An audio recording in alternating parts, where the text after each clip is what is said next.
But the first real challenge to the Russian historic scheme was not to come until the very outset of the 20th century, and specifically from the pen of a distinguished historian named Mikhailo Hrushevsky.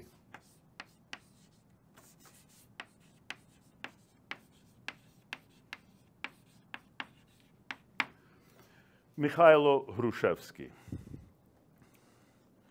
Between 1898 and 1937, he published a monumental 10-volume history of what he called Kyivan Rus, Historia Ukraini Rusi, combining both Rus from the medieval period and Ukraine in the modern period.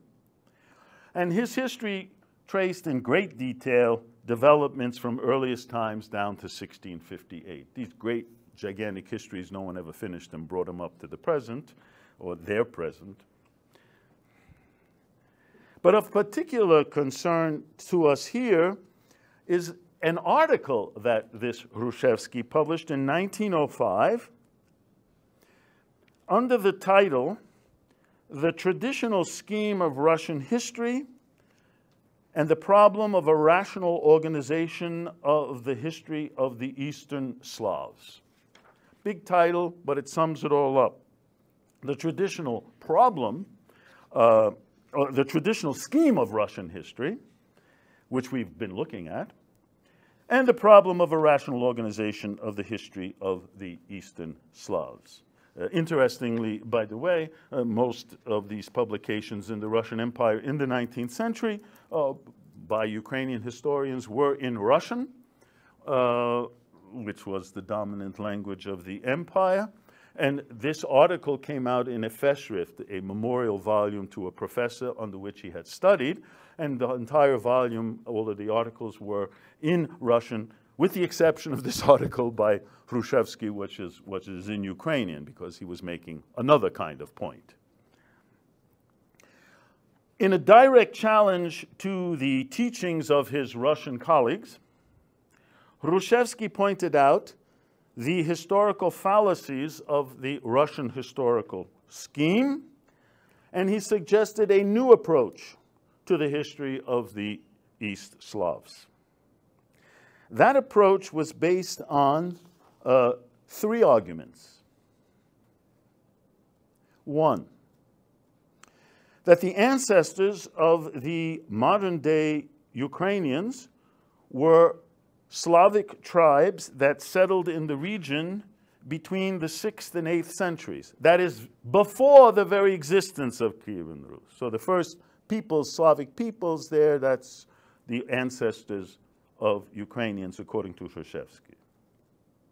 Two, that the civilization of Kyivan Rus was transferred not northward to Vladimir-Suzdal, but rather directly westward from Kiev to Galicia-Volhynia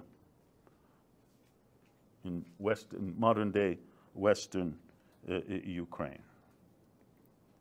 And three, that Rus civilization was preserved in the Grand Duchy of Lithuania, which was the real direct successor to Kyivan Rus, as you see on the second map that I passed out to you. And then later by Poland, when Poland and Lithuania joined together. But on that territory, Rus civilization was preserved by the Cossacks until the late 18th century, then by the Ukrainian national revival of the 19th century, all of which culminated in the struggle for Ukrainian independence after World War I.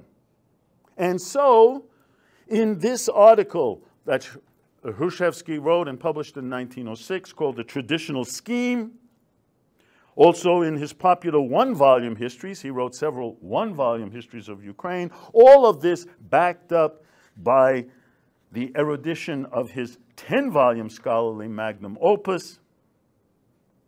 Hrushevsky provided for the first time a Ukrainian historical conception, the idea of historical continuity on the territory of Ukraine that could rival the dominant Russian one.